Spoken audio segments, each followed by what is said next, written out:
মেয়েমেষের কত রকম বুদ্ধি খাটিয়ে যে একটু আরাম করার নাগে, আরাম করবা গেলেও বুদ্ধি খাটার নাগে, তাই সে আরাম করন যায়।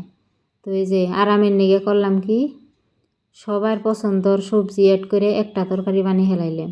একজনে একটা খায় আর একজনে আরেকটা খায় না, তো সেই জন্যে এই কামটা করলাম। তো এই যে সবজি রান্নার জন্যে মাছ ভাইজা নামিয়ে নিলাম। এখানে এই তেলের মধ্যেই পেঁয়াজ কাঁচামরিচ দিয়ে পেঁয়াজ কাঁচামরিচ ভাইজা নিলাম। ভাইজা এই যে পানি দিয়ে দিলাম, পানি দিয়ে সব মশলা দিয়ে দিমু।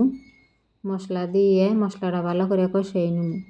তো যে সবার পছন্দ অপছন্দ চিন্তা করতে করতে কোনে বান মুসাতানা থুইছি, কোনে বান চামচ থুইছি, নুনের চামচটা মুসাতানার উপরে থুয়ে দিছি। তো কিছু মনে করি না জানি, তাড়াতাড়ি করবার জ্যাম না হয়ে গেছে। তো এই যে কচু দিয়ে দিলাম। কচুটা আমার হাজব্যান্ডের সেই পছন্দ। কচু দিয়ে নাড়াচাড়া করে আলু বেগুন দিয়ে দিমু।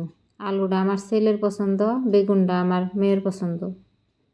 তো সেই জন্য সব সবজি একসাথে দিয়ে দিলাম, দিয়ে নাড়াচাড়া করে ডাইকে দিলাম।